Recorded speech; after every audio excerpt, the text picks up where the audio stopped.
Time for the Daly Planet Podcast show. So sit back, relax, and give us a go. Scott and Matt and maybe a guest, undertaking an epic pod quest. We're gonna ramble on about the movies and books and television and directors and film festivals and this really long list of stuff that I know nothing about, but they gave it to me and they really wanted me to read through it. And that's all I can really say about it, but it's gonna be great. Okay, start the show.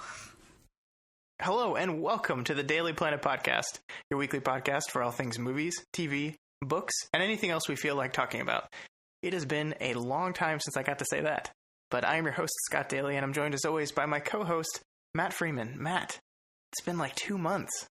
Yeah. It's been crazy. We've had our nose to the grindstone doing Worm this whole time. We haven't just had a podcast where we just talk about stuff for quite a while. So I forgot how to do it. I forgot how to talk. I forgot how to talk, Scott. How do you talk? Maybe Gentry will help. Gentry, special guest, friend of the pod, James Gentry. Welcome back. Hello, boys. I'm back. Oh my god. You know, just to quote one of the best blockbusters of all time. It's a great summer movie reference. It's I had to. Yeah, it was an easy setup.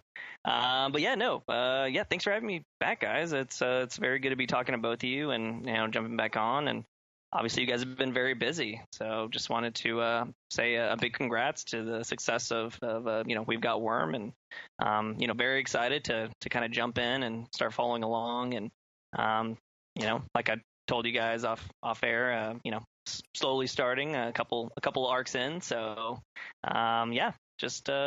just getting excited. More and more new stuff every year. So yeah, this is fun. Yeah. And I think, Matt, I don't want to speak for you, but we've loved doing that other podcast. But I missed talking to you guys about movies. So we're going to try. I know you're probably not always going to be able to be on here with me, Matt, but we're going to try to do this podcast more often. Now that we've kind of gotten into our rhythm with the Worm podcast, we know exactly what we need to do and when we need to do it. Hopefully we'll get to do the general Daly Planet podcast a little bit too. Yeah. But what are we here to talk about today? We're here to talk about summer movies because it is May now, and even though the summer movie season started 2 months ago, technically, because it's starting earlier and earlier each year, this is like the official launch of summer movies. So I think with Guardians of the Galaxy coming out this Friday, this is it. So we're going to go through the summer movie schedule. We're going to talk about it, what we think looks good, what we think looks bad, and see what you two think about it. But before we do that, let's talk about some news, because Matt, there's been a lot of news since we stopped doing this podcast. Yes, there has. Let's Scott, tell us what's been happening out in the world of film. All right, so yeah, let's talk news. The first thing I wanted to talk about was Jonathan Demme passed away last week. This was something I wanted to talk about with you guys specifically because one of our Kryptonian Collection podcasts was when we inducted his Silence of the Lambs. Probably that and Philadelphia are the two movies he's most well known for. We talk about death of filmmakers a lot on this podcast because I think it hits us all pretty hard. This one got me because I immediately thought about that Silence of the Lambs discussion and like how much I loved that discussion and how much it improved like this movie and this director in my mind. What did you guys think? I mean, Matt, I think Silence of the Lambs is your favorite of Demme's films. Yeah, I think it's one of my favorite films, period, actually. It's complicated because I kind of had no awareness of Demme's, existence as a person, to put it bluntly. Like I know that he made this amazing thing that I love, but I didn't even know what he looked like until I Googled him just now to check what his other movies were. So I mean, it always hurts when we lose a great artist who's contributed so much. But he's kind of a notoriously private person, isn't he? Yeah, he is. Yeah. So in that sense, he's not like a public figure. So it's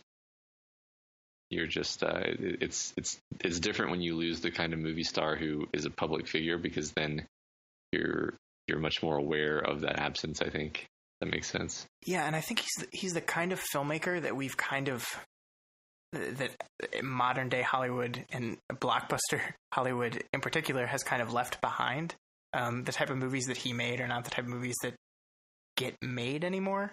I think his latest feature film that wasn't a documentary, which he did a lot of music documentaries that I've never even seen that I really like. Apparently the Justin Timberlake documentary he did last year is supposed to be incredible. Wow. But his last movie was Ricky and the Flash, which was an okay movie that looked really bad, and then you see it and you're like, oh yeah, that's Jonathan Demme. Like, of course, he just knows what the hell he's doing. So like his movies. The Meryl Streep movie. Yeah. His movies recently have not been commercially successful, but he was just always quality. Like Rachel Getting Married. I don't know if either of y'all ever saw that movie. It was a 2008 movie with Anne Hathaway in it. Right. Yeah. No. I mean that one, and there's a couple others. Manchurian Candidate. I've actually never seen either.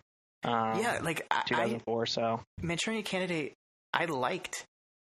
It was not as good as the original, but it was a decent remake. Right. So yeah, I mean, he's the kind of director where I don't think unless you're like really obsessed with film, you wouldn't be able to just pull out all the movies he's done. But when you start looking down his filmography and you're like, wow, this was just quality, always doing great things. And we go back to Silence of the Lambs, which I think is one of the best directed films of all time. It's just a really sad. I think the world of film kind of left him behind, and that makes me sad. Like sometimes it's frustrating that it takes someone dying for you to realize how important they are. Yeah, it looks from his filmography also that he was like maybe making the movies that he wanted to make. Yeah, and there was part of it was Hollywood leaving him behind, but part of it was him letting himself be left behind. I don't know. Yeah. Yeah, he definitely has quite a few credits and everything, and it looks like it's kind of spread out. I heard decent things about Rachel Getting Married. Obviously Philadelphia.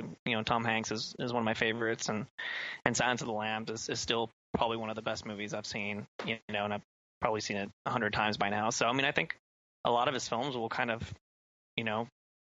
stand the test of time for a long time. They're just very kind of sporadic and different. In different ways, but I mean, just one of those things where you kind of don't really know the name until they pass. So, rest in peace. Absolutely. Well said. So moving on for the kind of depressing news, some surprising news. This is again a few weeks old, but it's been a while since we've done this podcast. But Joss Whedon is writing and directing a Batgirl movie. Matt, what do you think about this? At first, I'm going to be honest, I was confused as to why this was shocking, and it took me embarrassingly long for it to dawn on me that, oh, he's like a big Marvel director, and now he's jumping over the fence to direct a DC movie. But apparently everyone at Marvel is totally fine with this and encourages it, and that kind of makes sense to me because I don't know if they even see themselves as being in that kind of competition. It's like there's plenty of room under the superhero tent, guys. So yeah. Gentry, what do you think? Well, so first off, in terms of the content, I don't have a lot of experience. I mean, and you guys know this. I still consider myself new to all the DC exposure, but the only Batgirl content I've seen, which is actually pretty recently, was The Killing Joke. That kind of messed up cartoon movie or whatever. That gross. Yeah, I know that, but I think that's it. That's the only, not really counting Batman and Robin, the Schumacher film. I really don't know really much about Batgirl at all.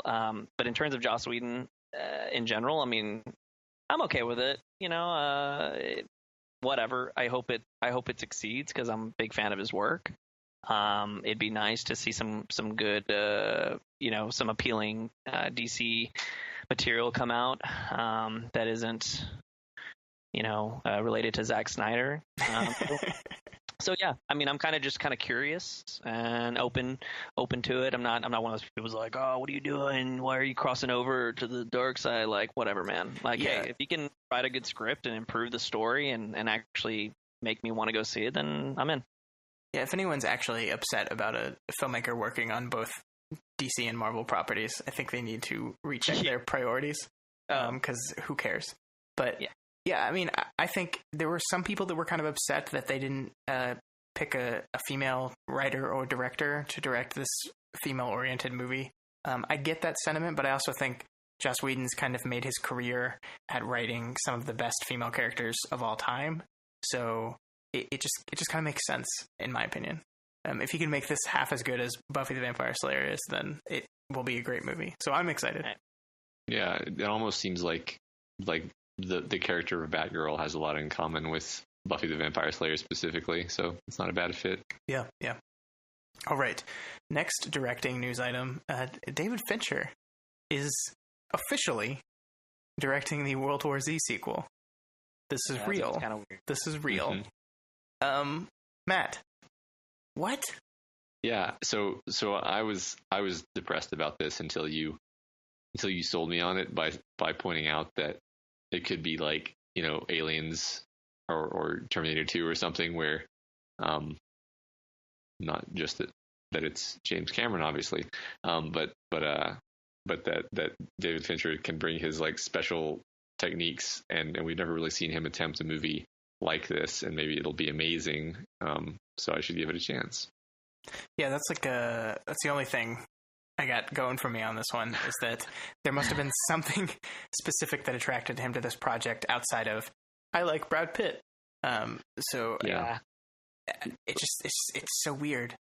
Like I can't imagine David Fincher going forward with any script that wasn't a great script. Like every movie he's made, not only is it amazing because it's him directing it, but he just picks really good scripts. So you kind of have to assume either he's completely lost it or this movie is actually going to be good.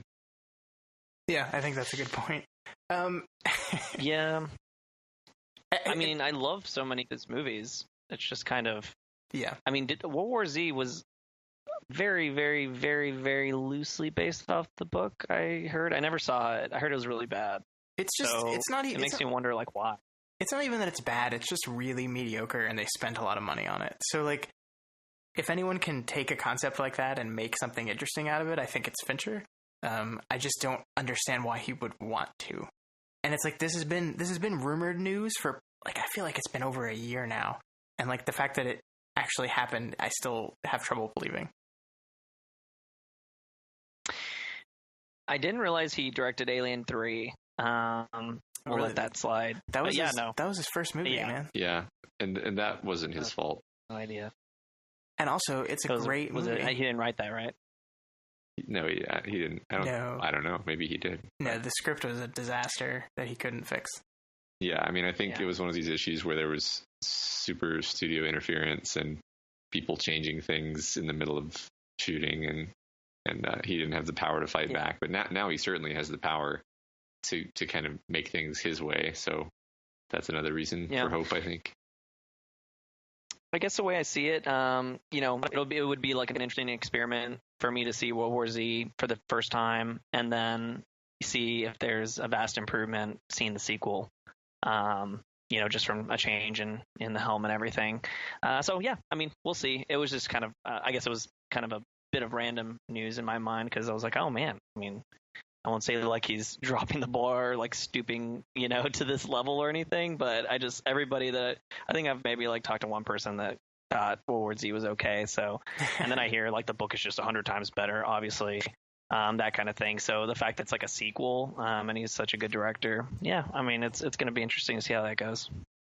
Absolutely. All right. The last bit of news I had was that the writer's strike was averted at like the last minute. I think the two sides came to an agreement like an hour after the contract deadline happened. So there was no strike. We're not going to have to deal with a bunch of terrible reality television because no scripted television's being made. So it was good. I think I was pro Writers Guild because they were wanting things that made sense. They were wanting more maternity leave, paternity leave, health insurance, and that kind of stuff.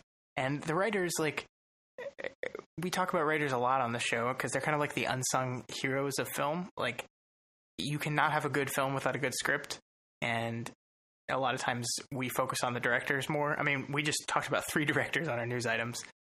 So we just tend to focus on directors more, especially with the prevalence of auteur theory. So we kind of ignore the writers sometimes, and we shouldn't. Yeah. I guess I didn't pay much attention to this story, but I'm always ready to show solidarity with writers in general. Although I don't understand really the dynamics of the guild per se, I admit. Yeah, I will admit I haven't done research into exactly how all that works out and not.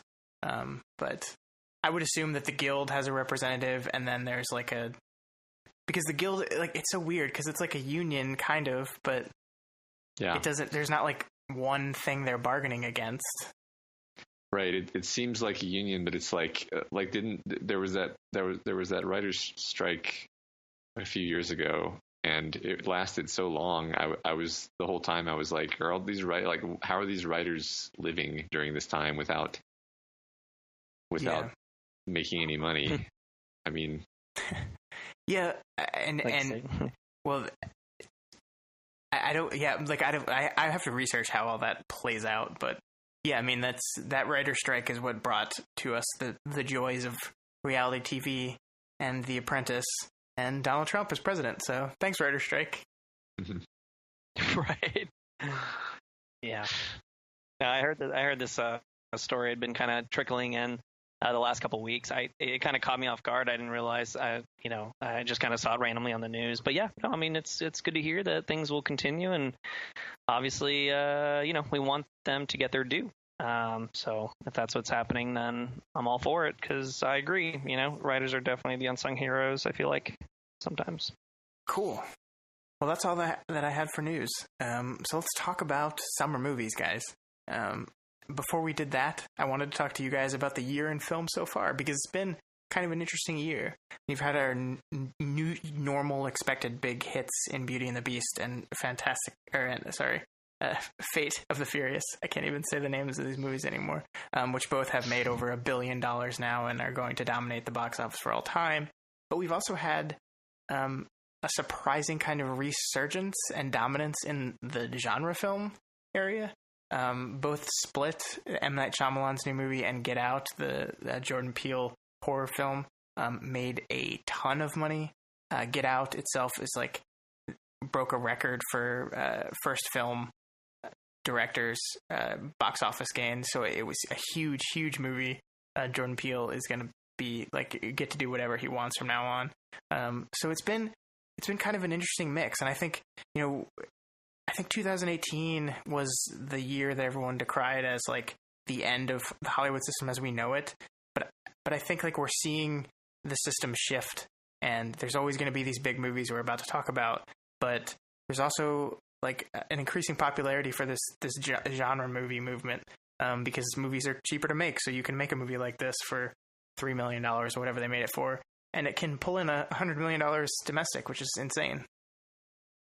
Yeah, that's great to hear. I mean, I think we've been talking, over the couple of years or so that we've been doing this podcast about how important it is that these small, cheaper made movies are continuing to be made, because those are the ones that end up kind of becoming the sleeper hits. And I don't know. I think I'm privately just waiting for the economics to move to the point where it's not even worth it to make a movie that costs $1 billion anymore. Because sure. I don't even believe that. But I almost believe it's already the day is the time for those movies is already done, because it's such a high investment for a relatively low payoff, and not even a very high certainty of the payoff that you're getting, because you end up with situations like Batman versus Superman. Yeah. So yeah, I think we're going to be seeing this resurgence you're talking about.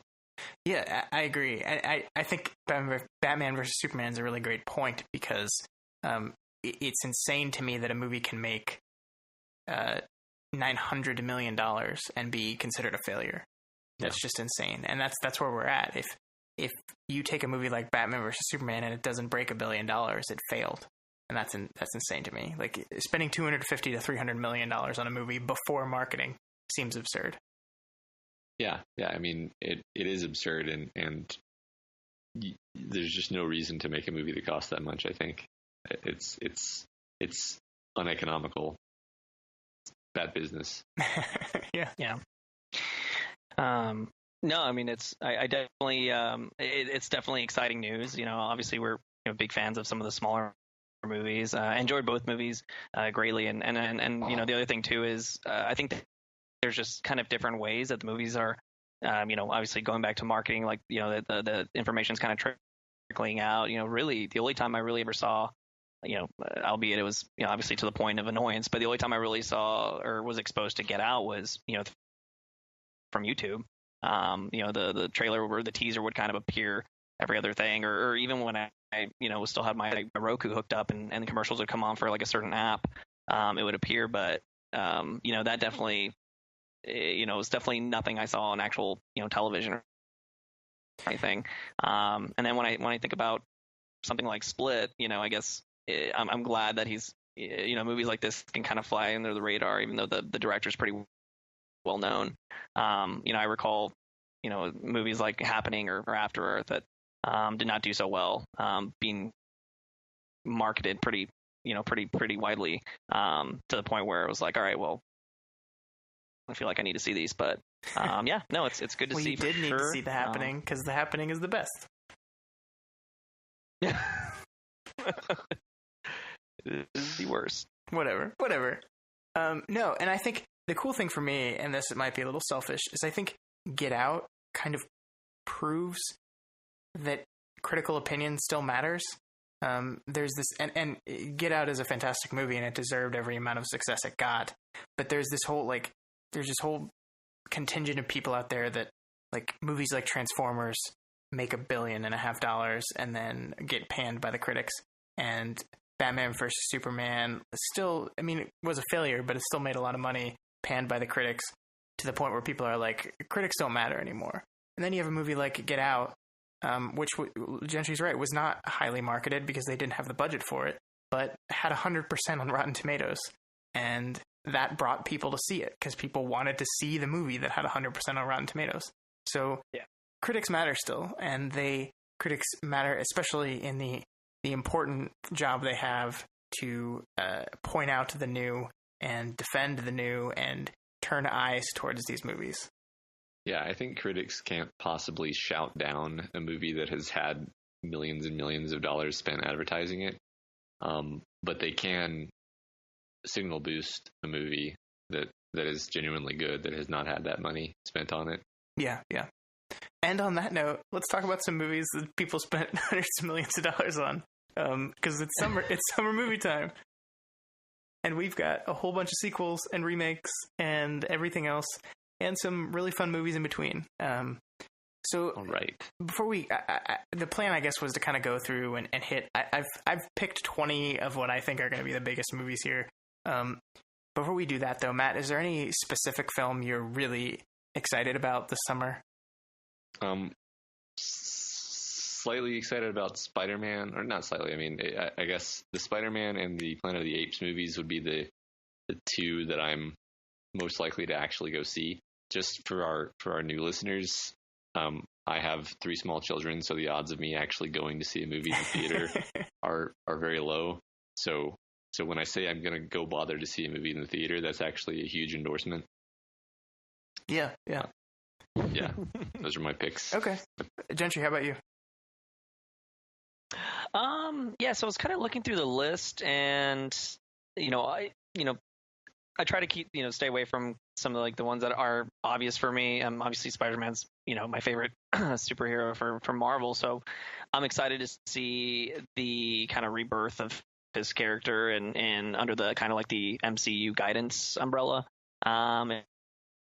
if you will. So obviously a big fan of what's his face, James Garfield, in the other Spider-Man. So it's been a long time since Tobey Maguire. So yeah, I'm just really interested to see how Tom Holland does.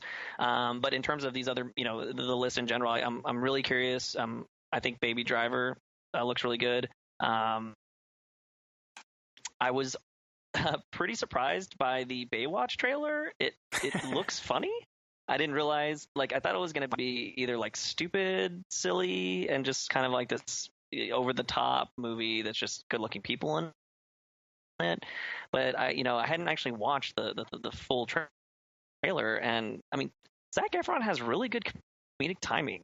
I don't know. It actually looks funny. I don't know if I'll see it in theaters, but that's not even counting the beautiful women on the screen. But it's just it kind of caught me off guard. So I don't know. I may not see it, but it was something that stuck out. So mainly Spider-Man, Baby Driver, and gosh, I mean obviously Guardians. Cool. Guardians. Yeah. So, and that's obvious. We'll get to that. We'll get to that in a sec. Yeah. Sure. Is nobody looking forward to Transformers, guys? Nobody? There's no way I'm going to see it in the theater, but as you know, I have a long-standing vested interest in the Transformers franchise, so I do want to know what direction they're going to take it, if they're finally going to reveal to us that Optimus Prime has been a villain the entire time. God, I am so fascinated. Like that way. I am so fascinated by this movie. I can't even handle it. It looks so ridiculous. Anthony Hopkins and people with swords and what the fuck is going on, Michael Bay? I am so excited. Yeah. Yeah, Scott, when you told me to watch the first trailer a couple months ago, the trailer that was, made like shit, it didn't look good. It was completely different from the one I just watched the other day. It's the trailer 2 or 3 or whatever. Yeah. Wow. It's you have all these these flashbacks to the medieval times, I guess now. Yep. with Last Night coming out. I mean, for all I know, that's happening on modern day Earth in a technologically regressed civilization. You really can't tell what's going on. Yeah, actually, that's a good point. It pretty much it's like a post-apocalyptic, huh? I mean, everything looked kind of dead and stuff from what I saw. Who knows? And that's the wonder. Yeah, you never know what the fuck you're gonna get in these movies. Oh man, I may see it. I haven't seen. I never saw Dark of the Moon. I saw the fourth one on TV at some point. I think the only one I actually saw in theaters was the second one, which I'm pretty sure is the worst. So yeah, since it's been a while, I mean, I might grab my cousin and be like, hey man, let's go hit the matinee and see what Michael Bay's up to. So all right, yeah. So that's my pick though. But let's dive into these movies though, because I think there's some interesting things here, some very standard things here, and some movies I definitely wanted to focus on that might not get focused on in your typical summer movie list. But so this Friday starts with Guardians of the Galaxy Volume 2. I'm assuming you both have seen the many trailers that have been released for this film. What is your guys' overall excitement level for this movie? And Matt, you can go first. Fairly high, yeah. I didn't mention this one, but I would actually really like to see this one in theater if possible.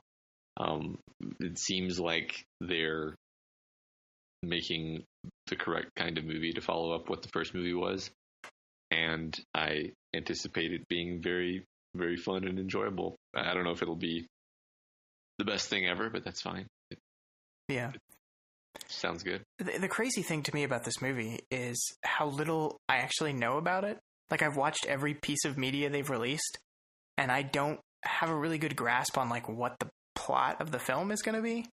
And one of my main complaints with some of these other movies we're talking about, Spider-Man Homecoming specifically, is that the trailer for that movie basically showed you every single action set piece in the movie. It showed you every emotional and story beat in the film, to where I have a pretty good idea of what that movie is going to be.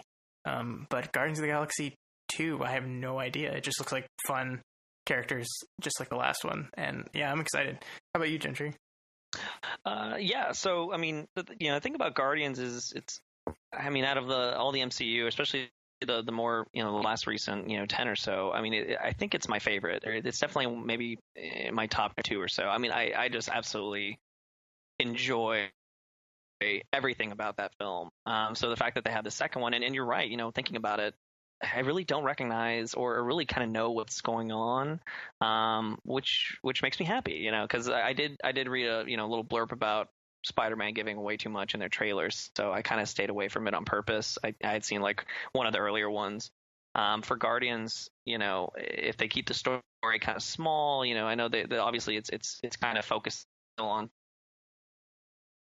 the team itself or them, but you're adding these other characters that were obviously kind of on the other side in the previous movie. They're all very still kind of gray and neutral, in the sense of kind of being your basic kind of protagonist, and I love that. So I'm glad that they're kind of keeping it very, very small base, even though it's in this large galaxy. And it's just, they're just films that look so beautiful, and they seem to be, executed so perfectly. And I'm sure we're getting another amazing soundtrack. I haven't really looked it up, but I kind of want to be surprised. It's great. You should look it up. It's really good. So let's do it. I am 100% on board, and it may end up being my favorite movie of the year, but again, that's just because I'm such a big fan of the overall kind of cast and writing and everything. Yeah, and I agree with you. I would call the first movie my favorite Marvel movie. And I like when you said it's your favorite of the last 10 or so, which just reminds me how many fucking Marvel movies there are now. Like that like the last 10 doesn't even encompass all the movies in the thing. It's insane. But yeah, I mean, I think the thing that I loved most about Guardians of the Galaxy is how much of a risk it was within the universe itself. Oh, yeah. They had no idea if it was going to be successful or not. So they kind of were more willing to take chances and make a film that looked very different from the rest of the movies in the universe so far. And it paid off, and now we're seeing like films copy it constantly. Like Suicide Squad was an attempt to do Guardians in DC. Even the Thor Ragnarok trailer, which looked really great, you can kind of tell is heavily cribbing the kind of stylistic choices from Guardians of the Galaxy.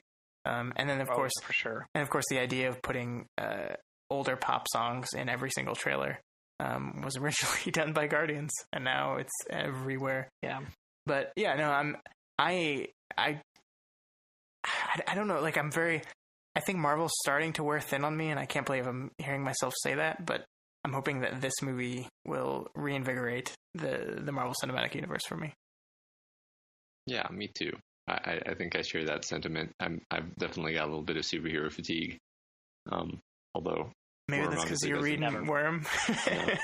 No, nothing to do with it. I was about to say, I was like, wait a second. But I get what you're saying, though. I mean, it's almost like we've been watching a really well executed show for a decade and a half, and it's just kind of continuing, and everybody's kind of surprised that it's just continuing to do so well. But I mean, the fact is comics are.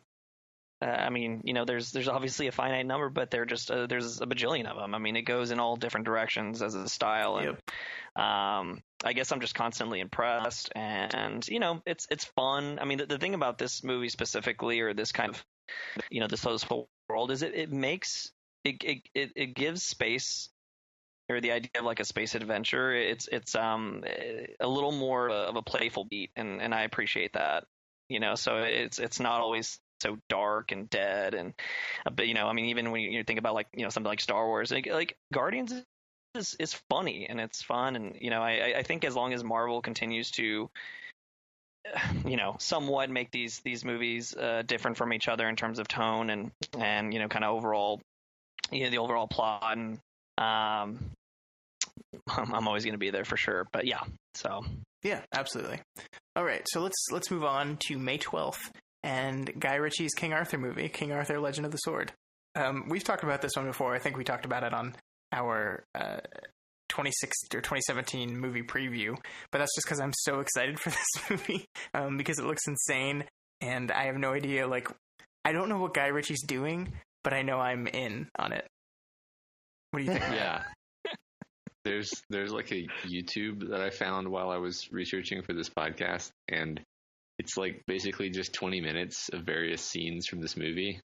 I'm not sure how this is. And it's labeled like King Arthur: Legend of the Sword promotional materials. It's like what you've released like 20 minutes of your movie as promotional materials. So and a lot of it looks interesting. I mean, it doesn't really look like Guy Ritchie. Does anyone even know what this story's about? It's about King Arthur. No, I mean, like sword.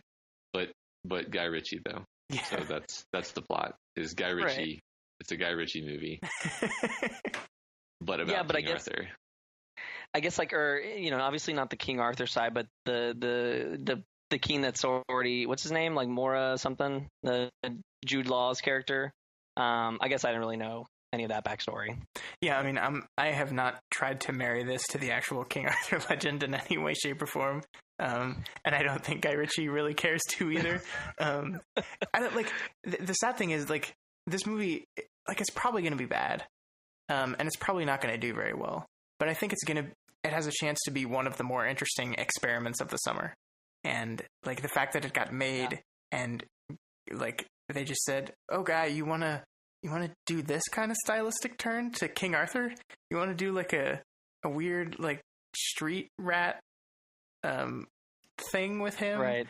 With your weird I forget what the camera is where they attach to the front of them as they run, like that they used heavily in the trailer. Like that's so Guy Ritchie, and it's just like, what does it do? Yeah. And like it seems to oscillate between these grungy street movie where he's like doing a heist or something to this big fantasy epic where these two CGI armies crashing into each other, and it's like, what is going on?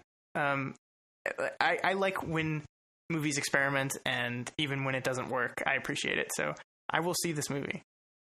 Yeah. There were parts of those scenes that I was talking about where some of them were like, "Oh, this is totally Guy Ritchie. This is got like the montage aspect and the slow motion here and there, and interesting choices of camera angles and lighting." And then there were parts where I was like, "Is this a scene from the Dungeons and Dragons movie?" And it's going to be really interesting to see those two elements in the same film. Yeah, absolutely. My one note was, this could very well be a future James watches hungover on a Saturday morning movie. Oh man, that's front runner for the what do we call the award show again? I already forgot it. I don't know. Doesn't matter. It's all over the place, though. I mean, this trailer. I mean, the Guy Ritchie, Sherlock Holmes. These action sequences. But at the same time, it's like reminding me of like the terrible like supernatural monster movies, like the Witch Hunter one that's been on TV recently. That I still have like all this stuff. Like, I mean, I don't know. Yeah, exactly. Like it's kind of like in between that garbage and garbage, like other garbage, like the Great Wall movie. It's kind of like somewhere nestled in there. Yeah, I don't know. I probably won't see it in theaters. No, I just won't bring myself to pay the monies. But we'll see. I don't know. Maybe on a whim. All right, that's probably the most talking about King Arthur: Legend of the Sword that anyone's going to do for the entire summer. So let's move on to May 19th and Ridley Scott's Alien prequel, Alien Covenant. Matt, you and I have spent many, many hours on this podcast talking about this film, and it is 2 weeks away. We're almost here. Is there anything left to say at this point? No. Gentry, are you at all excited for this movie? That sounds like a no. No, I mean, I'm not. I mean, it's hard to get excited after Prometheus. The thing is not at the moment, for the foreseeable future, nothing will come close to the first two Alien movies, just plain and simple. I think what's interesting, and I was trying to kind of compare it to Prometheus in general, like overall, in terms of what I've seen in the trailer so far, and then it seems like at least we're going to get a little more, this planet, this new kind of ground that they're walking on, and we really didn't see a lot of that at all in Prometheus. I mean, Prometheus basically takes place in both ships, right? So at least like in this, you're gonna like see. I guess I'm always curious to see how they like, with these days, with the state of the art special effects and all that good stuff. Like I'm always curious to see how they reinvent these different planets. So honestly, I'm probably just gonna see it because of the scenery. But yeah, I mean, I don't know. As a story, I have no clue where they're gonna go with this. I mean, we saw the prologue, so obviously it's connected. Pretty heavily. It's nonsense. I mean, I don't know. I can't really say, I think a mistake is probably the first word you start with, right? But I guess at some point, someone, some producer made a decision like, it's got to connect to the other movie somehow. Wait, this is Ridley Scott? Yep. Right? Yep. He's going to do fucking 4 of these now. He's going to take 4 movies to connect the bullshit that happened in Prometheus to Alien. That's what he's going to do. Good Lord. Anyway, let's move on. I don't want to talk about this stupid movie anymore. If you get me started, then we can stop. So let's just move on. Okay. So another franchise that should have died a long time ago, Pirates of the Caribbean, has a new movie coming out. Did you guys know this? That there's a new Pirates movie coming out? Yeah. I did recently. The crazy thing is these movies continue to make shit tons of money. Like I didn't see the 4th one. I don't even remember what it was called, but it made, I think it made over $1 billion. So these movies make a lot of money. But like, this franchise has been mined to death. Like, there's literally nothing for Johnny Depp to do anymore. No, he's not appealing, at least domestically. I think they still love him internationally, and that's why these movies get made. But I don't know. Like, does anything in this appeal to you at all, Matt? I mean, it basically looks like they've stolen elements from the first 3 movies that worked well and just smashed them together into another movie. There's from the trailers I've seen, there's actually nothing new at all. Zero. So, I mean, I guess it's clever to do that when you have a stable of things that people know and like. But I think the first of the movies was still by far the best. It was probably the only one that was like a legitimately classic movie. And I have no reason to expect that this is going to be replicating the magic sauce that went into that movie. Yeah. Gentry, is Javier Bardem at all appealing for you? Does his involvement in the movie ramp up any interest? Yeah, I mean, great actor, obviously. But when I saw the first trailer, I thought he was like gurgling when he started to talk. And I couldn't understand what he was saying, and so I was like, well, that's okay. But that was like the first impression I got of the first trailer, and then I saw a more recent one, before this podcast. And my only comment was, we will never live in a world where a movie like Pirates, referring to the first one, could just be left alone. Yeah, fortunately, I agree. There's really nothing new in this movie at all. Johnny Depp, man. What happened? What went wrong? I don't know. I can't take him seriously anymore. Maybe I can never take him seriously. I know he plays all these kind of whacked out characters and stuff, but at one point I really respected him, for his acting skills. And now I'm just kind of like wondering why. Like, just stop it. And for some reason I remember the stupid 4th movie on Stranger Tides, which nobody saw, I'm pretty sure, just because it's been on TV lately. But yeah, no, they should have left it at the first. This movie, no, terrible. Yeah, sorry, I was just looking up the on Stranger Tides box office numbers because it made $1 billion. Of course it did. Bless it. And it was only Johnny Depp, wasn't it? Like, wasn't he the only? It had Penelope Cruz in it, and Geoffrey Rush has just attached himself to these movies, and he's never going to leave. And you can't really begrudge the man. No, not at all. Yeah. But it may be, I mean, they're going to show like a young, like, aged backwards Johnny Depp. Well, that's the thing, right? Now in every movie we have to show a digitally de-aged actor. Like, every movie does it now.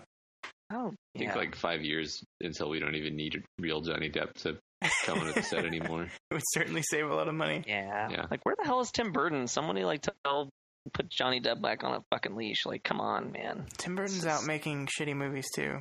I know. No, I know. It's like, but I don't know. Help them. Yeah. All right, also on May 26th, though, is Baywatch, which we were talking about a little bit earlier. I don't have too much to say about this movie, except I think it's coming a little late to the whole remake an old show and be self-aware about the silliness of the show. Like the trailer comments on the slow motion running and stuff, and it's like 21 Jump Street was a while ago. Even like the Brady Bunch movie did that in the 90s, like where it made the self-referential sequel. Like it just seems like it's been mined to death. It could end up being good. I'm sure it's going to make a decent amount of money, but I don't know. It's been there, done that for me. Yeah, I think I never watched a single episode of Baywatch, so it's not like I'm curious to see what they're doing with the source material, but the trailer does look funny. Yeah. Oh. Yeah, I mean, like I said earlier, it was, the trailer made me laugh. And honestly, going back to Zac Efron, I guess I was thinking about, like, Neighbors. He cracks me up in those movies. And so I was like, oh, okay. And Rock has some good comedic timing as well. But yeah, I definitely agree. It seems like it's kind of late for kind of doing the whole remake of the old show type of thing. So it's between a lot of other big movies, so I don't imagine it's going to make much. Yeah, I mean, did you not go see the Chips movie, Gentry? Because they made a Chips movie, which I didn't realize was something that people wanted. That's not even like Saturday hungover worthy.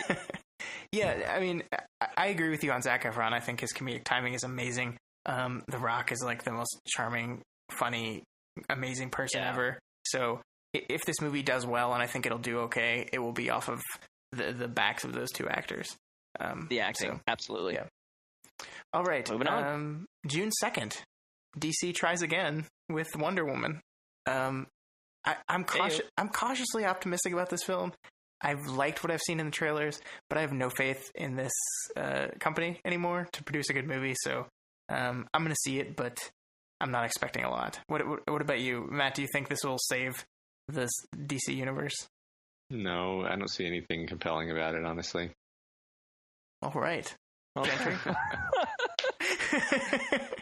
Well said. So yeah, I mean, I saw a more recent trailer, I guess, and I'm wondering, like, I guess the last DC movie I liked was The Dark Knight. So it's been a while, almost 10 years for me. It did look promising. I didn't get a lot of. I'm not really sure what kind of script work it's coming. I do like her as Wonder Woman, so I mean, I'll definitely end up seeing this just because it's one of the more, I guess, promising trailers that I've seen from this kind of DC universe. But I don't know. I mean, gosh, Batman or Superman, it doesn't give me a lot of faith, unfortunately. But have any of y'all talked to Daniel about it? See if how pumped he is. No, actually, we'll have to have him back on our semi-annual. Let's talk about DC with the only person I've met that likes it. Yeah, for sure. We need to get him on here to defend it. And, defend the honor of Wonder Woman. I do want to state the importance of the movie, that in the renaissance of comic book movies we've had, this is the first female-led movie directed by a female. So it is an important film.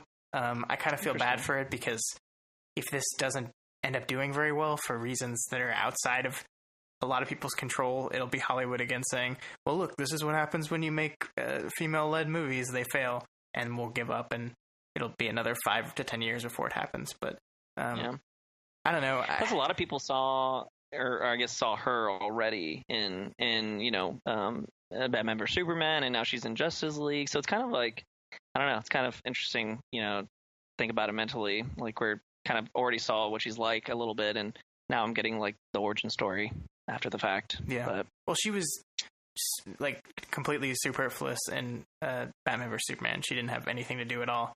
I felt bad for Gal Gadot, because like there's nothing. So stupid. There's nothing she can. And some of her line reading in these trailers seems kind of wooden. I like Gal Gadot a lot. I think she has the look down. I'm not sure if she has the acting chops, but we'll see.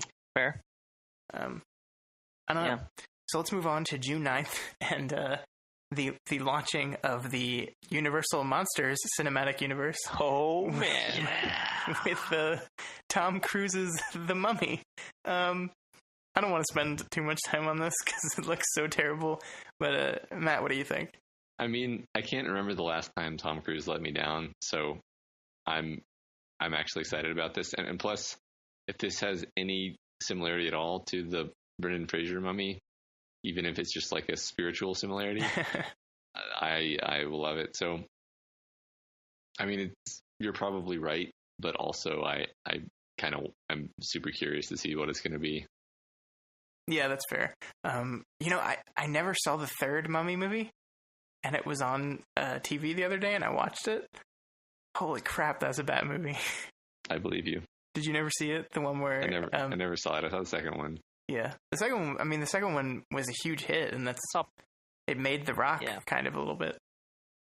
The second one was terrible, but it was a hit, huge hit. Yeah, wow, it's amazing that he climbed his way up from that. Yeah. Gentry, do you have any words to say about this film? I don't know.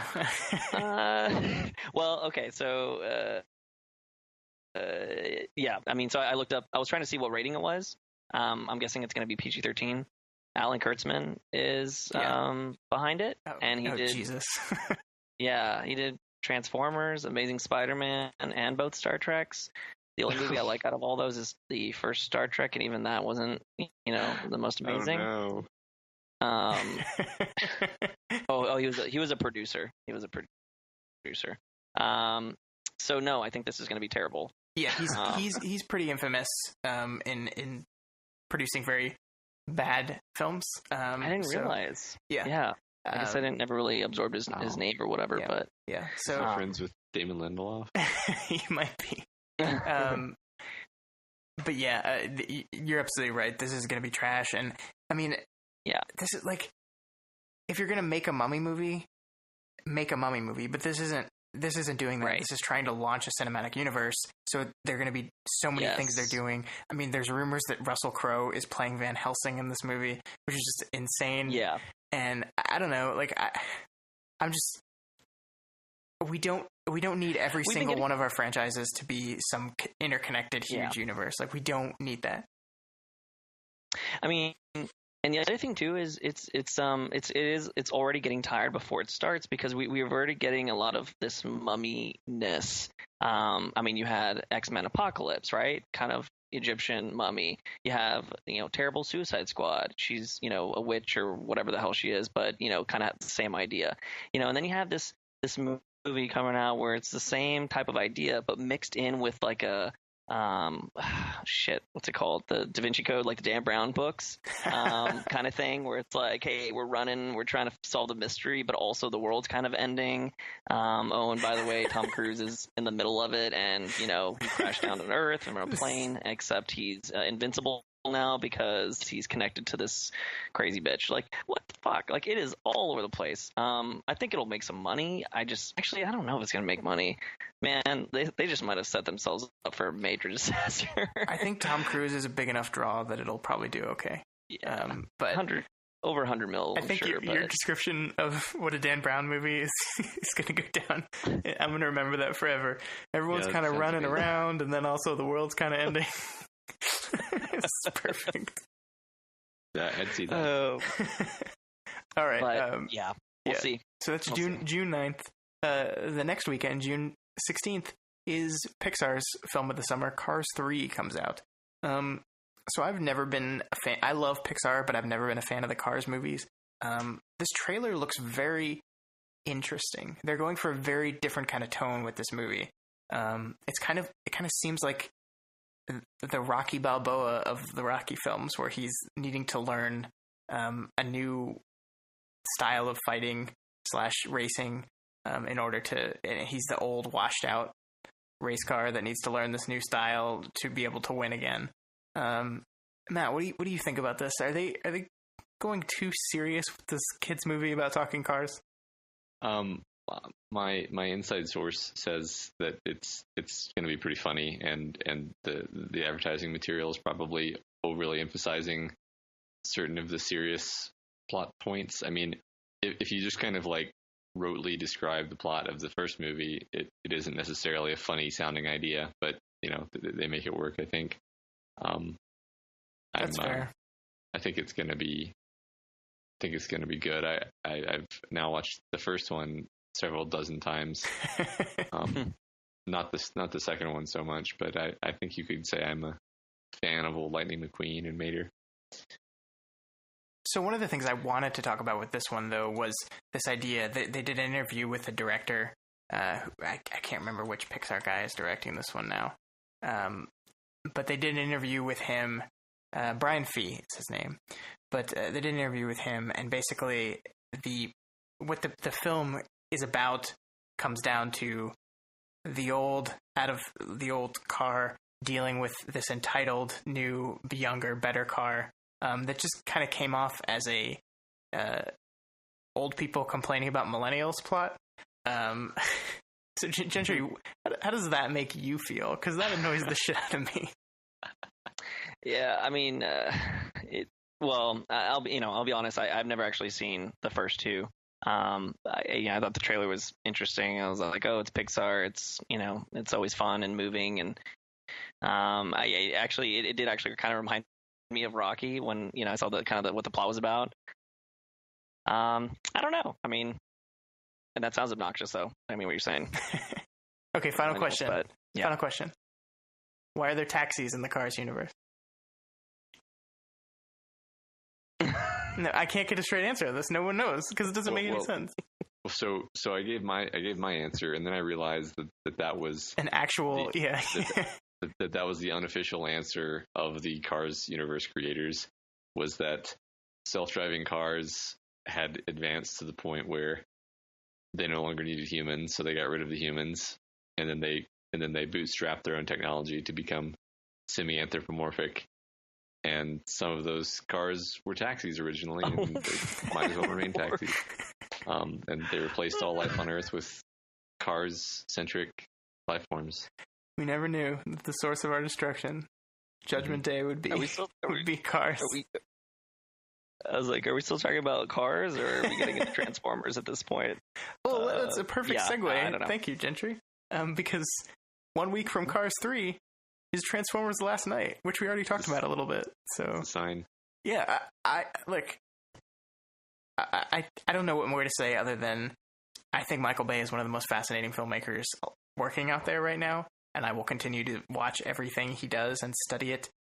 Like we talked about with King Arthur, I'm much more interested in a director that goes out there and tries to take risks and does something insane and shows his very interesting worldview all at the same time. The Transformers movies are infinitely fascinating, and I'm sure this one will not disappoint either. Yeah. This one looks the most unhinged of all of them, and that's a good sign. Yeah. That's the perfect way to say it. Can't even really tell, what is actually coming to Earth this time around. But yeah, I mean, hey, I have to agree with what Matt said earlier. If we have an Optimus that goes bad, or is bad for the whole movie, then hell yeah, fuck yeah, let's do it. Make him terrible. He's been terrible all along. Yeah, but that's the hidden fact about the Transformers movies, is that he's been a bad guy since the beginning. Yeah, he genocided his own people. Yeah. I guess I just now found that out from the trailer. He rips off faces of other living beings. He just rips their heads off. Yeah. He's insane. And he executes prisoners. Yeah. And he frees dinosaur robots and then says, "You're free, but if you don't fight with me, I will kill you." Which is literally the opposite of what freedom is. Wait, was this in that giant Michael Bay paper that you read? No. Yes. Part of it was, yes, but okay. I need to read that someday. You do, but the fourth movie is not featured in that at all because it was written about the first three movies. But the fourth movie is insane, and this is doubling down on the insanity. I love it. I don't understand. I can understand you saying I don't like these movies because I think the honest truth is I don't like these movies, but I love them. If that makes any sense, I don't know. It's just so fascinating to me. I will always love watching these films and trying to piece together what the fuck Michael Bay is doing. And that's fair. Yeah, I mean, it's what you say is interesting because he does seem to take it seriously, I guess you could say. But at the same time, it's just like a big fucking joke. I don't know. It's just a big old ball of ridiculousness at this point. Yeah. I may go see it though. It's been a while. So yeah, it's fascinating as like a cultural artifact. Yeah. Right. All right, June 28th, we have Edgar Wright's new film Baby Driver. Originally supposed to be an August release. They showed it at South by Southwest, and it did so well that they decided to move it up and toss it into June, which is pretty exciting. I know some people that were at South by Southwest that saw this movie and loved it. They said it's very much different from every other Edgar Wright film, but also in the same vein as all the Edgar Wright films. So I am very, very excited for this movie. How about you guys? Definitely. If you don't, pardon my ignorance. What other films has he done? Because that name sounds familiar. I guess you haven't been watching our Deconstructing Directors series. Shaun of the Dead, Hot Fuzz, World's End, Scott Pilgrim. Fantastic. Okay, I was like, fine, that sounds familiar. Yeah. Yeah, no, I'm totally in. I mean, it's funny. It's like, people have their like, Fast and Furious shit, with their fast cars and stuff, and it's like this is like my type of Fast and Furious. So I'll just say that. Great, yeah. I don't know what else to say. I think it looks good. Yeah, I mean, it looks original, right. Funny and well done, Yeah. So interesting cast too. Yeah. I am very, very interested in the cast. I'm very like everything. Like I'm like it's like it's hard to be impartial about Edgar Wright because I just know I'm going to love everything he does. Like so, it's like I could never be fully objective about any of his films, but I mean, it looks so good. I can't wait. Yeah. I'm pretty biased in his favor as well. All right. Definitely something else. I mean, considering the time or the weekend or whatever with everything else around it, it's probably what I'm going to probably see. Yeah, for sure. And then on June 30th, and I think this is its limited release. I'm not sure when it's going to go wide because this is one of the smaller movies that I wanted to highlight because Sofia Coppola's new film, The Beguiled, is coming out. And this is a remake of the, I think it was 80s or 70s Clint Eastwood film of the same name. Basically a Confederate or Union soldier. One of the two soldier gets injured and taken in by like an all-girls school, and some crazy shit happens. The trailer just came out not too long ago and looks fascinating. I'm so in on this movie. And I wanted to highlight it because it's a smaller movie mixed in amongst all these big movies, and you need to go see it. All right. Yeah, sounds interesting. I didn't see. I haven't seen that trailer or anything like that, but for what you're saying, it's definitely. Yeah, I'm definitely gonna check it out for sure. Yeah, it's one of those trailers where it tells you nothing about what's going on, but you end up really fascinated nonetheless. Yeah. Speaking of a trailer that tells you way too much, July 7th is Spider-Man Homecoming. We talked about this a little already, so I don't want to spend too much time on it. But like you, Gentry, I am very interested in seeing Marvel take this character back and seeing what they do with it. I do think the trailer gave us too much, but I liked what I saw in the trailer, so I'll know what's coming in the movie, but maybe I'll enjoy it. Spider-Man is my favorite Marvel character as well, so it was really hard to sit there and watch the Amazing Spider-Man films and see Sony just flounder with this character and not know what to do. So hopefully Marvel figures it out. It's weird that this isn't my most anticipated film of the summer or even my most anticipated Marvel film of the year. That goes to Thor Ragnarok, but I don't know. I'm going to see the movie. Like, I'm going to see all these movies, but we'll see. Yeah. I hope it's good. Yeah. I mean, we got... Oh, go ahead. I was just going to say, we already have the Sam Raimi Spider-Man movies, so it's not like you're lacking for Spider-Man films in your life. Maybe that's why you're not so excited about it. Yeah, I mean, there's no way it's going to be Spider-Man 2, right? I mean, that's just like quintessential, perfectly executed Spider-Man. Yep. It will never achieve that. So, agreed. And the thing is, we did kind of get a little bit of a teaser, a taste in Civil War. So it's not like it's been that long. But I'm just curious what Will's first impressions of Michael Keaton as Vulture in the trailer. I think it looks great. I am very happy to see Michael Keaton in these kind of roles. Yeah, I think he seems like he's having a lot of fun with it. And he's kind of like, Marvel has a villain problem. Marvel has always had a villain problem. They're just, even in my favorite Marvel movies, like Guardians of the Galaxy is my favorite Marvel movie. That villain is the least interesting character ever. I can't even remember his name. What is his name? I don't know his name. I don't remember. There you go. I couldn't even remember. So if they bring in people, have him do much. Yeah, if they can bring in people like Keaton, and breathe some life into these villains and make them interesting, I think that'd be really, really good for the franchise. And they're kind of doing it with Thor as well. With Cate Blanchett's playing the villain in that movie, and looks like she's just chewing scenery and loving it. So I'm liking this direction they're going, and I think Keaton's a good sign of that. Yeah, cool. All right, July 14th is the third Planet of the Apes film, War for the Planet of the Apes. Matt, you mentioned this at the top. So are you a big fan of the earlier two films? I am. Yeah, I think you could say that I'm a sucker for the whole franchise at this point. I mean, it's funny because I actually liked all the old movies, maybe not all of them, but I liked the old movies when I was a kid, and it's just a wonderful surprise that this franchise turned out to be awesome. And the trailer for this movie looks perfect. I don't know. I agree with you. I heard they're all really good. You haven't seen them? No. I'm very behind on the Planet of the Apes. You haven't even seen these two new ones? The original, of course.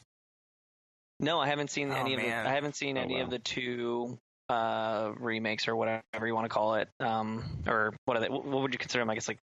They're kind of prequels, I guess. Yeah, prequels. Okay, gotcha. Reboot, I don't know. Yeah, pre-reboot. I'll be honest. When the first one that came out with Franco, I don't even know how long ago that was now, but at the time, I thought it was going to be, again, in that garbage zone from the very, and again, that's probably just because of the Tim Burton version that came out. Yeah, that was Take Two. That definitely made it difficult. I mean, no one expected these to be good, but they're right. They're actually and then really I find good. This out. They're really good. They're really good. Yeah. Oh, my buddy Matt's like, he's like, dude, you've never seen like the first one? He's like, man, it actually turned out to be a really good movie. Like, you need to see it. And then the second one came out, and everybody liked that. And I was like, shit. I was like, man, I need to get on this train. But yeah, honestly, I just haven't made time for it, and that's just about it. So I'm definitely excited to give it a chance. And I don't know if I'll, be make it a point to see both of them before this movie comes out. But hey, July is a while away, so I'm gonna make an effort. Yeah, and the first one I liked.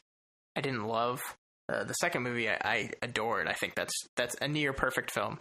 And it does this interesting thing of making the first one better retroactively, just because you know where it's building to. And I am totally in the bag for this movie. I think it looks great. I love how much the second movie didn't give us clear answers. Like, it made the ape characters and the human characters equally understandable, and this conflict believable and real and complicated. And the movie doesn't end with victory; it ends on this sad note. Obviously, when the next film in the series is called War for the Planet of the Apes, it's just right. It's really there was always something to the story, and I agree with you, Matt. The original series is absolutely wonderful, and I love all those movies too. And there's some just innate fun stuff in this story. And they've really grasped that and done amazing things with it. Yeah, right. I mean, they've found this kernel of the character of Caesar, and for some reason that just really strikes a chord with people, and definitely strikes a chord with me.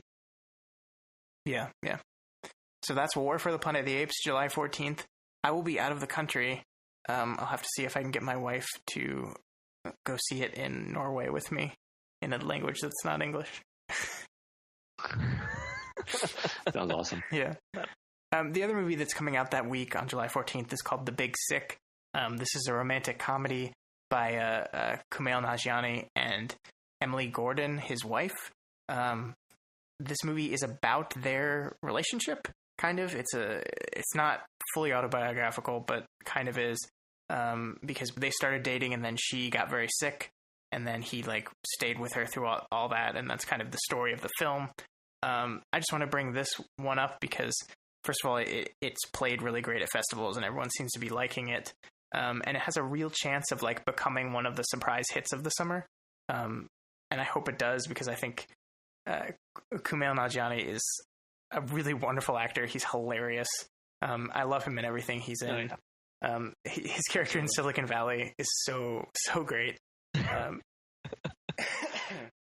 Especially this last episode. Oh God, that was so amazing. Yeah, so I just wanted to bring this movie to you guys' attention and everyone who's listening's attention as well, because there's a chance this could be a big hit, but there's also a chance this could just like slip in amongst the other huge movies of the summer and fade away, and that would be really sad. Yeah, the trailer looks hilarious. Yeah, for sure. Definitely enjoyed the trailer. I had no idea it existed until preparing a little bit for this podcast. But that's why we do it, James. That's why we do it. Absolutely. I mean, hey, and whatever. If it's one of those movies that slips through the cracks, then that's fine. I'm sure it doesn't need to make any money, really. But yeah, it definitely. I definitely dig the story, so I'm excited. Yeah. All right, moving on to July 21st. The first movie that comes out that week is Chris Nolan's new film, Dunkirk. So I think I don't know if we've seen a full trailer for this. We've just seen some teaser trailers. This is his World War II story about the evacuation of Dunkirk. And I have a very mixed relationship with Christopher Nolan that we've talked about on this podcast many times before. That was actually our very first episode was talking about my troubled relationship with Christopher Nolan. I'm very cautiously optimistic for this movie. I think it looks beautiful, and I think it has a really good chance of being a very powerful film.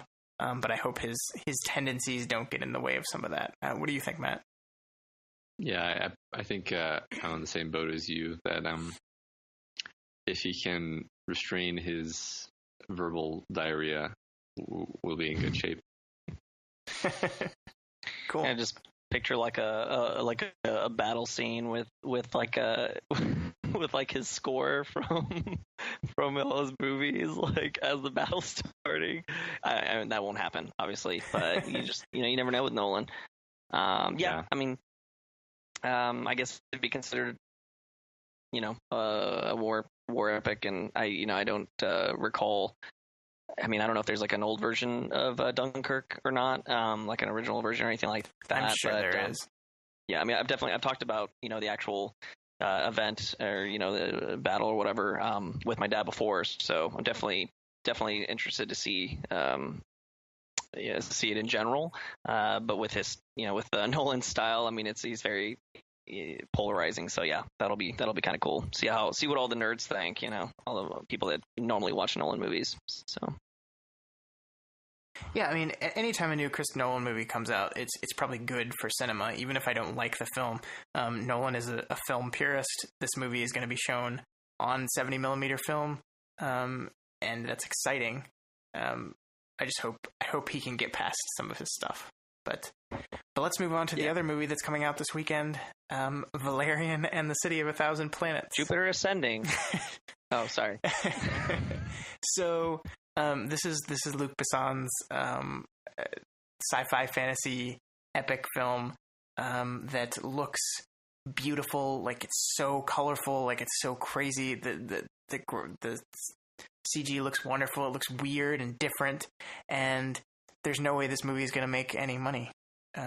Sadly, I think this is going to be a massive flop, just like Jupiter Ascending was, and just like John Carpenter of Mars was, and all these movies that they spend so much money on these movies that just will never connect to enough people for them to make money. And that's what I think. Seems like they don't know how to advertise this flavor of movie, because like for some reason it appeals to me, because this is like the kind of movie that I would have made if I was 12 years old and you gave me a budget of $500 million. And that's not even like a knock, actually. That's just like, it's sort of this just like pure joyful love of science fiction and all these science fiction tropes. And you can tell that comes through in the trailers, but they don't, for some reason, the vast majority of the viewing public doesn't, like you said, doesn't connect with that. It doesn't sound appealing to them. So I just wish they could figure out how to target, like how to appeal to those people. Yeah. And movies like this kind of always need a hook for the lay people. This is a weird way of describing this, but like Guardians of the Galaxy is similar to this movie in that, there's a bunch of different alien creatures and the colors look different and weird. But you had Chris Pratt at the center of it, who is this extremely charming, relatable character that everyone can get behind, and he kind of guides you through this weird world. Like Star Wars had that with Luke Skywalker. It doesn't seem like this movie has that, so it makes getting into the film really difficult, and selling people on the idea of going to see this weird science fiction movie it's hard. And for that matter, the Fifth Element, which is what this is very reminiscent of, which is also his movie, had Bruce Willis at the heart of it to be your protagonist. And that's not saying that I don't like Dane DeHaan. I think he's a very good actor. I've enjoyed him in a lot of the things he's been in, but he is certainly not a Bruce Willis. So I don't know. Like, I don't want this to happen, but this has flop written all over it, and it makes me wonder. I so appreciate the suits that would look at this movie and say, yes, we're going to give you $100 million to make this film, but it also at the same time makes me wonder, what were you thinking? Because you didn't even put Mila Jovovich wearing gauze in this movie. So what's the draw here? Yeah. So I hope we're wrong. I really do, but it just has that kind of idea what this is about.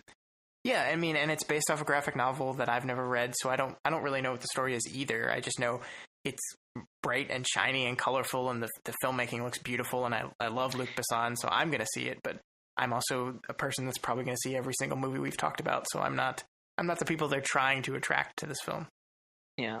Do you know by chance like what audience or maybe like following that the graphic novel has for this? I mean, I guess I'm not trying to is this like a kids movie or is it not? I would say that it is a cult favorite amongst a certain sect of sci-fi comic book readers. So it could have at least, but I mean, I don't think it's going to make it. I mean, if you look at the lineup, French comic book. Because I mean, Luc Besson is French, so I don't know. I mean, just looking at the July slate in early August, like I mean, there's no way it's gonna. I have a hard time thinking it's gonna make anything. Right? Yeah. I mean, it's like 2 weeks after Spider-Man. It could always turn into, a cult following or cult classic, post theater a year or two. Like if it ends up being a decent movie, which again, I can't tell what the hell is happening in the trailer at all. So I don't know. But yeah, I mean that's interesting because how do they pull people into something like this? Like it does seem kind of out of place or maybe unnecessary. And the budget, IMDb has the estimated budget at 197 million euros, which is a lot of money. So I mean, like, I just don't. I don't know how you spend that much on this movie and think that you can get it back. And maybe we're wrong. I mean, like it might just not have a big U.S. draw and might do very well overseas. That's what happened with the Warcraft movie. It bombed here, but made enough money overseas to make its money back. And that could happen with this movie. And you know what? I really hope it does, but I just don't see it. Yeah. The one thing that got me from the title is, maybe it'll trick a couple of George Martin nerds because of the word Valerian and Thousand Planets, which is very similar to A Thousand Worlds, but was also George Martin's work. Right. But I think the Venn diagram of big enough fans of George R.R. Martin to know Valerian and Thousand Worlds and people who would see this movie anyway is pretty close. So I don't know if it's going to attract any new people. Yeah, I know. It's good point. Yep. Yes, which just looks like people who watch Preston Jacobs' YouTube channel. Yeah. All right. So skipping ahead to August 4th, we have the Dark Tower movie coming out, the first movie in the Stephen King epic gunslinger series. This movie, as of today, which is the 2nd of May, does not have a trailer, even though it's coming out in 3 months. But apparently, the news today is that we're getting a trailer tomorrow. So by the time you at home are listening to this, a trailer for the Dark Tower will finally be released. I love the Dark Tower series. It's one of my favorite book series ever. I have very little faith in this movie being good. And I know you guys can't talk about it much because you haven't really seen anything. It has Matthew McConaughey in it and Idris Elba, so that's exciting. Yeah, I mean, I've heard enough good stuff about the Dark Tower that I'm motivated to check it out, but I don't know much. Is this like the whole series and just this one movie? Or is it going to be the Gunslinger? No. So it's not going to be the Gunslinger. It is part of it is the first part of the series, but it is not a direct adaptation. It's hard to explain it unless you've fully read the series. A loosely based portion of what's probably going to be some trilogy. So this movie takes place a lot in New York City, which the Gunslinger does not take place in New York City, barely at all. Within the Dark Tower series, there are parts of it that take place in the city. This decision was probably done because in order to save money, they said, well, filming in New York is way cheaper than making a whole fantasy world and populating it and stuff. So that's why that decision was made. But there's been leaked scripts that have come out about this movie, and it's very liberal with its adaptation. So if people are looking for a direct adaptation of the series, this is not what you're going to get. But it's still cool to see Roland up there on a screen. Like, they showed a little hint, like a little sneak peek of him like loading his gun and firing, and Idris Elba looks great as the character, so that's got me excited. I'm a little worried that they held off on the trailer so long. To me, that doesn't say very many good things about their faith in the film. So I don't know, we'll see. And maybe they're thinking that there's not a whole lot else going on in August from what I can see. Yeah, well, it was originally, I think, a July 28th release, and they pushed it back. 1 week, I guess. Yeah. So yeah, I mean, it's been delayed a couple times already. I don't know. I'm trying to stay positive, but it could end up being. But we'll find out tomorrow when the trailer comes out. Because we haven't really even seen the look of this film in action yet. So we'll see. Is Stephen King involved in this in the screenplay, for example, or is it just kind of not in the screenplay? No. Okay. The screenplay has gone through a lot of different credits, but Akiva Goldsman is one of them, and the leaked screenplay that went around was by Akiva Goldsman, who is also pretty infamous in the world of filmmaking. He was involved in some of the Transformers movies. He was involved in iRobot. He wrote Batman and Robin. So, oh dear. Dear Lord. It's not exactly a good sign when he's attached to a film. So, but also apparently there were rewrites since his draft. So what draft, the script that I've seen, if that's what the movie's going to be, I don't know. We know very little. So. Okay.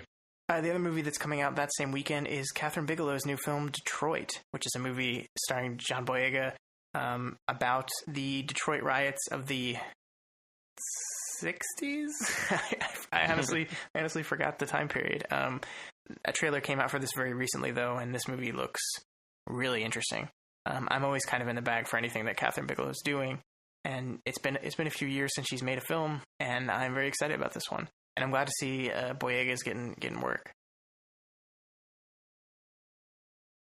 Anything from you guys? I mean, something I could be interested in for sure. Sounds, I don't know. I guess if it's based off of obviously something that happened historically, then I'm always interested. And what she did,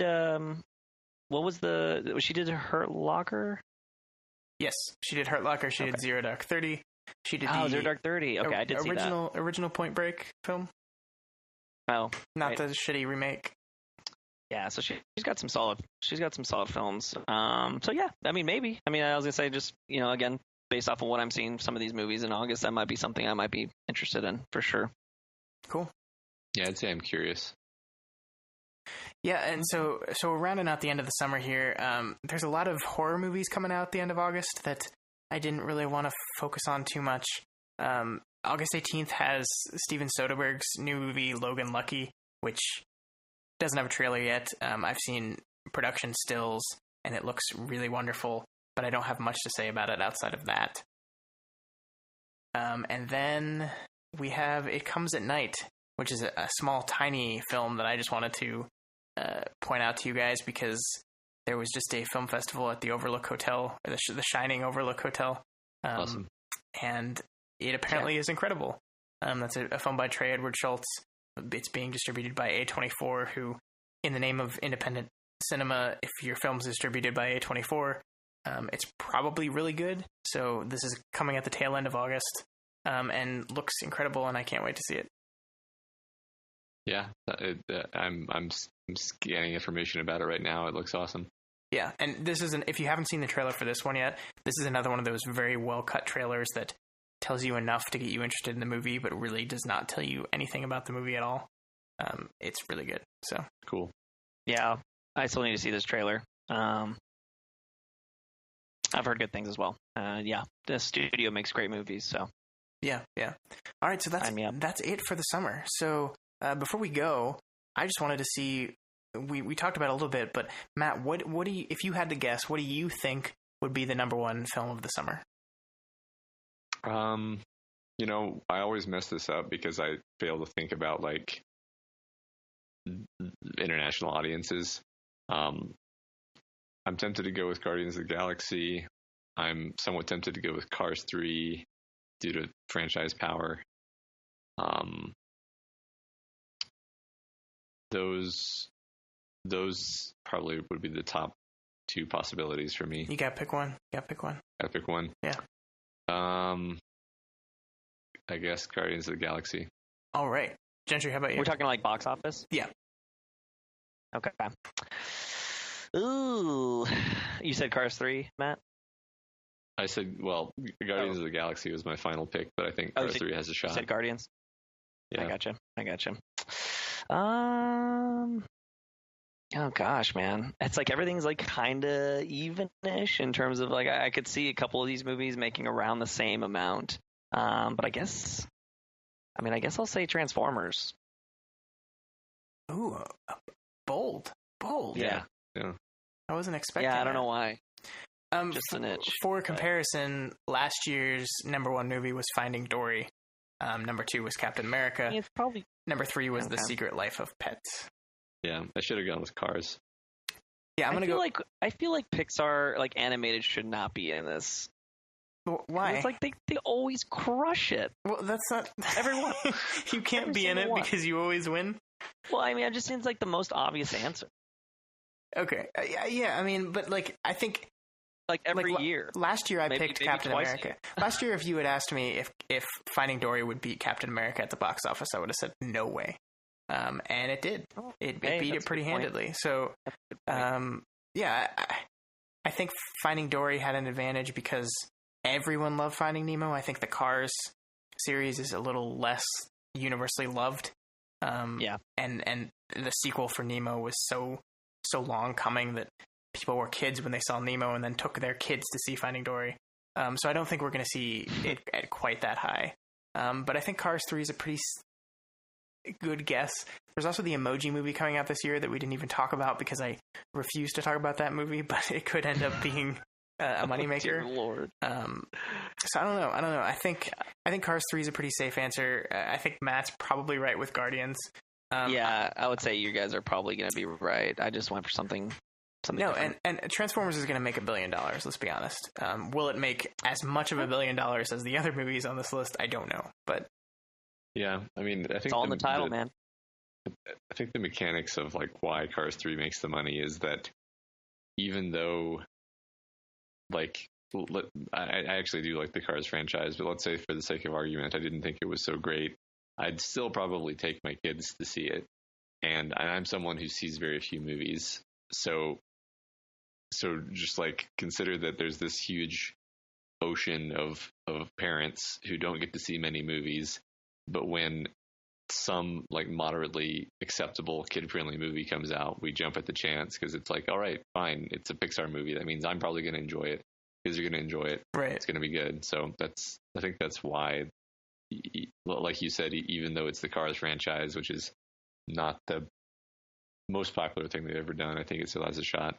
Well, let me throw you a curveball, Matt, because a movie we did not talk about, because again, I have nothing to say about it, is Despicable Me 3, which is also coming out this summer.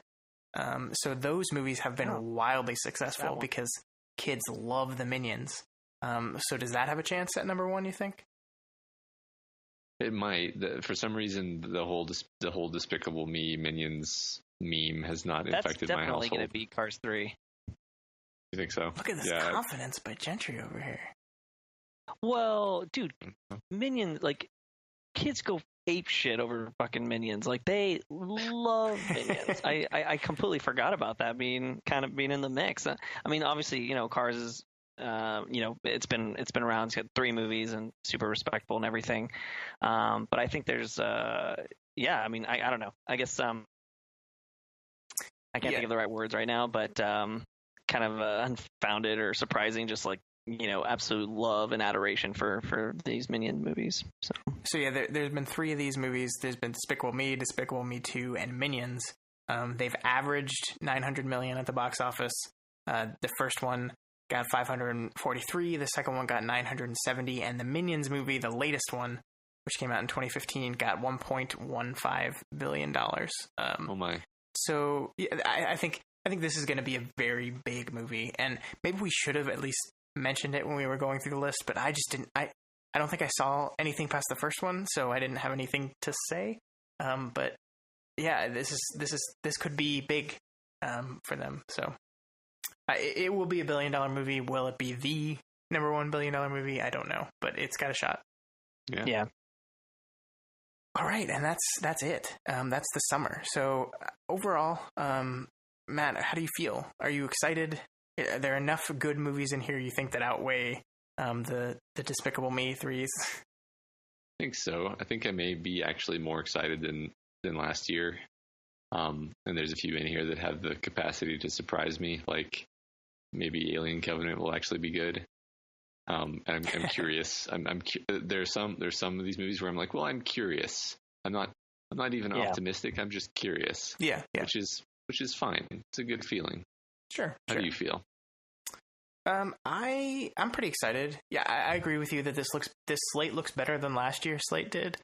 There's a lot of different. I agree with that. There's a lot of different types of films on here. But my thing is, like, we always go through this and we always pick the biggest movies just because those are, first of all, the ones that people recognize and people want to hear people talk about. But I think the most interesting thing to me is the movies that aren't on this list, that aren't even on our radar, that pop up and surprise us and become big movies of the summer. And that's what I'm most looking forward to. So how about you, Gentry?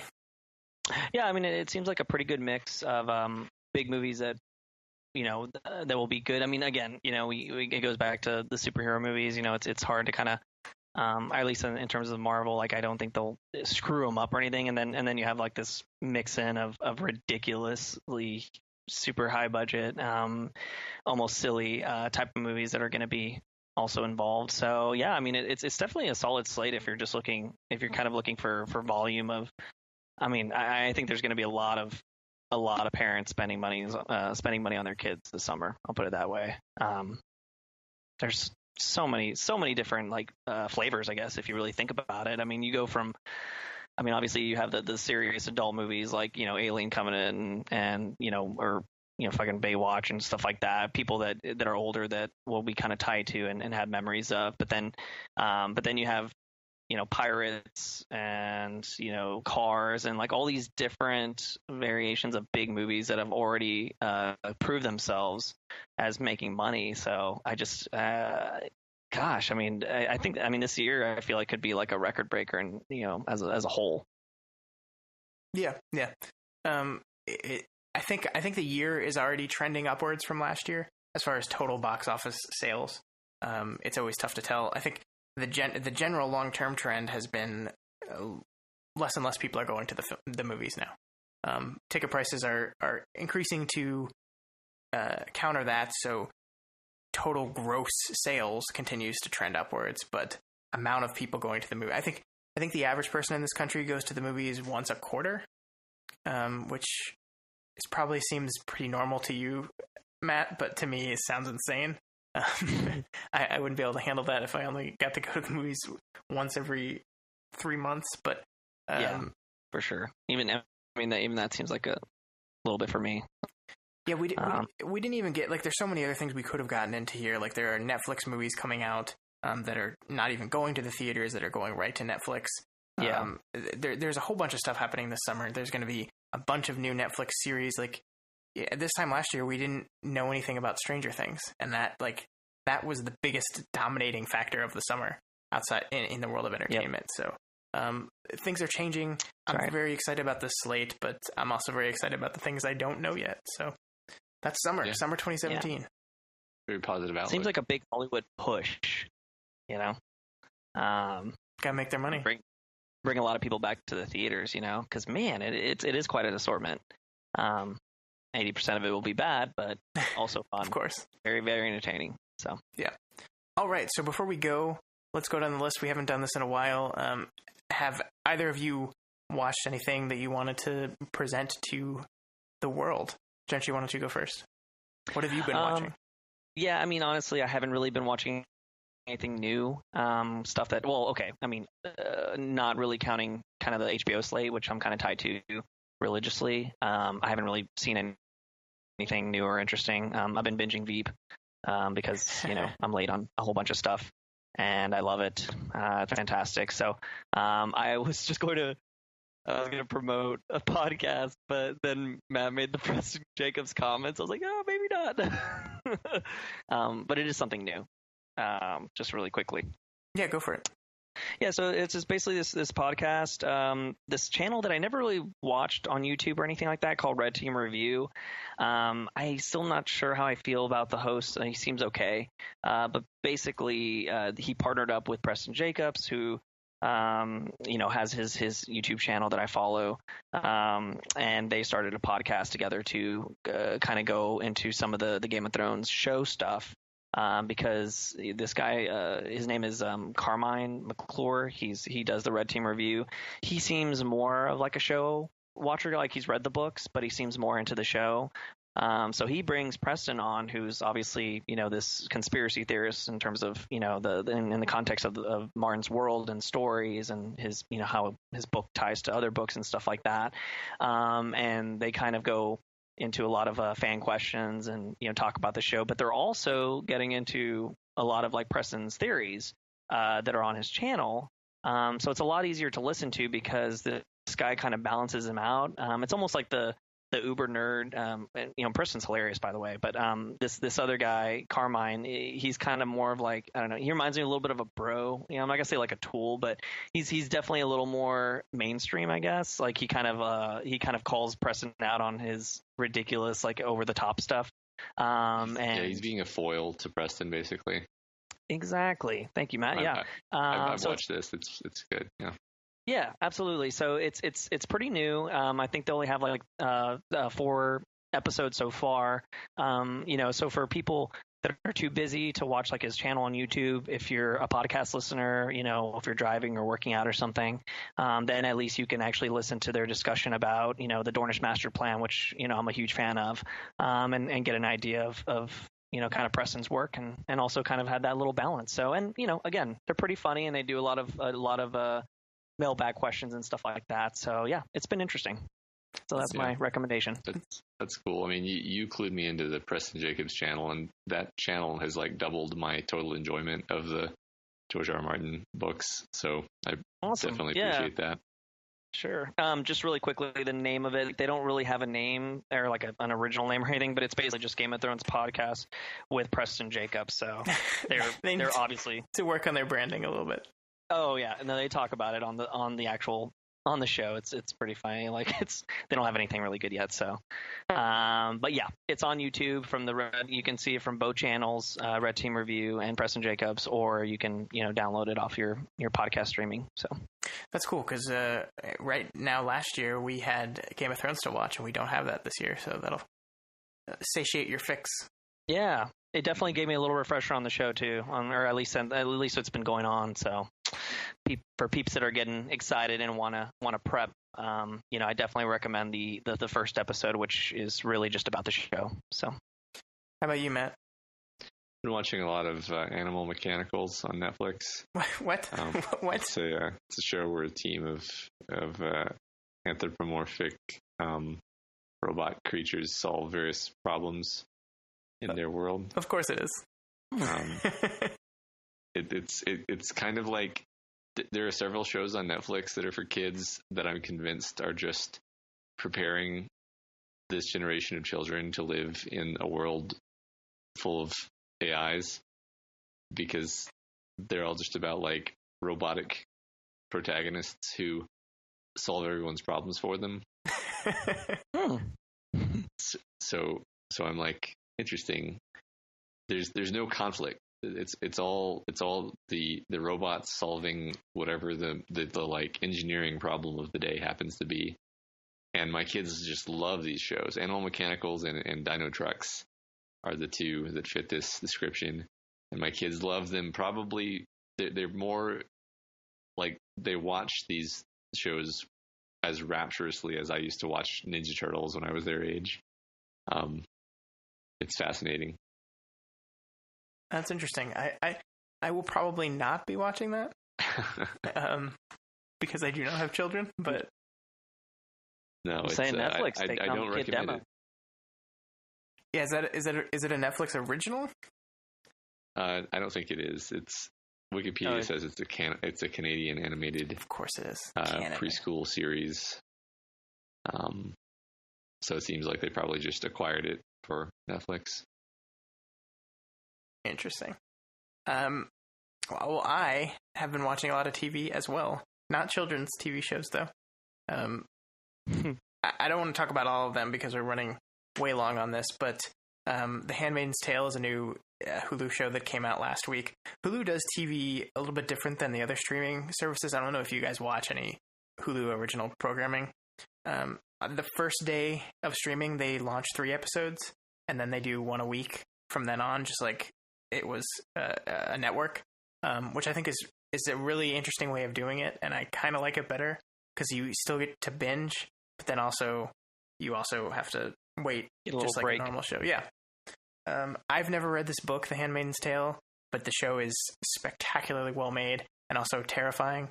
It's kind of about it's a future dystopia where women have basically lost all rights and it's terrible, and it's like I've been hearing really good things about that. Yeah, show. It's like it basically society collapsed within like 2 years, and now women are basically treated worse than they have been in hundreds of years. There's like 3 sects of women. There's the wives, the handmaidens, which are basically just, I think they say, ovaries with legs, because they're the few women left in the society that can still have children. So they exist literally to just get knocked up. And then there's the Marthas, they call them, which are just slaves, basically. And it's like, it's weird because they like dress them in period piece clothing, like pilgrim clothing, but it's like 2 years removed from present day. Like there's a flashback scene in the 3rd episode where they go to a protest because women are protesting losing their rights, and like soldiers open fire on the crowd, and it's like images similar to what we're seeing now, but like turned just a little bit too terrible, and it's like, holy shit, this is terrifying. Interesting. Oh, man. I know. I might have to check that out. Actually, sounds really interesting. Yeah, it's really well done. If you have Hulu, I would seriously check it out. Do you think it's more interesting than American Gods? That's tough. I really loved that first episode of American Gods. Was it good? Yeah. I haven't finished reading the book yet. I'm reading it right now. I've heard that the first season of the show gets up to the point of the book that I've finished reading. But the visuals and the imagery in that first episode was incredible. I am so excited about this show. And it's a very good book, at least so far. And I'm interested to see, like, I read a particular part in the book where something very strange happens during a sexual act. And my first thought was, how the hell are they going to show this in the show? And they went for it. they went into it, and it was probably one of the weirdest things you've ever seen on TV. But it's fascinating. It's really, really, really, really well done. It's Amazon, right? American Gods is Stars, so you can see it through Amazon if you have like a Stars Amazon thing. But if you have Stars, it's on Stars. Oh wow! And the books won a Hugo and a Nebula Award. So that's interesting. The book was huge. Oh man, It's been like 15 years, right, Matt? It was early 2000s when the book came out. Yeah. I think that's roughly when I read it. Makes sense. Yeah, it's been on my list for a while, and I'd never gotten to it, and then finally have it. I'm glad I did. Yeah. Nice. All right, so that's it for us this week. We went like super long on this, but that's what happens when you put a list of 20 movies on a piece of paper and say, let's talk about them all. But that was so fun. Gentry, thanks so much for coming. Absolutely, yeah. Had a great time as always, guys. It's good to be back, and looking forward to your continued success. So yeah, definitely had a good time. Yeah, hopefully we'll do more episodes, and we'll have you back sooner rather than later. We got a whole bunch of plans and stuff we want to do on here. This is kind of a very chill, just sit down and talk about movie shows, but Matt and I have all these plans, and hopefully we get to do them. So, yeah. Gentry, where are you on the internet these days?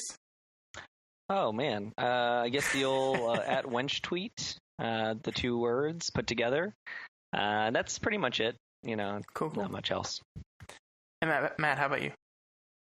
I tweet at More Than a Mail, and I write articles from time to time for DailyPlanetFilms.com. Sweet. I also tweet at ScottDaly85. That's DALY.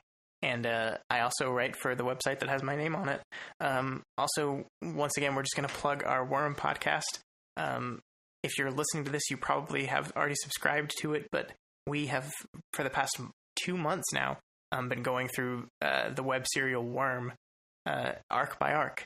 And it's been really great. It's been a lot of fun. So if you're interested in that, we actually just moved it over to its new podcast feed, so you can subscribe to just that podcast, We've Got Worm, on any podcasting app you have, Android, iTunes, Google Play. Like, we signed up for Google Play, Matt. I don't think anyone uses Google Play for podcasting, but we put it on there. It's there if you want to use it for that. But yeah, so you can subscribe to We've Got Worm. If you're listening to this and have not subscribed, please subscribe to the Daly Planet Podcast as well. Please leave us reviews and ratings and all that great stuff. And please share it with your friends. That'd be great. And Matt, we have a Patreon, right? What is it again? Yeah, we do. Patreon.com/DailyPlanetFilms. Boom. So if you like what we do, whether it's the Worm Podcast, whether it's this, whether it's the other things that we've talked about doing but haven't gotten around to, and you want to support us, toss $1 a month our way, or whatever else you can afford, that'd be great. And that's all we got this week, guys. And I can't say we'll see you again next week because I don't know when we're going to see you, but we'll see you again. We will. See you again. Bye. The podcast is over. It's done. We hope you all had some fun. Go back to your work or your school. Maybe the gym. Hey, that's cool. Regardless, just go away. But please come back next Friday.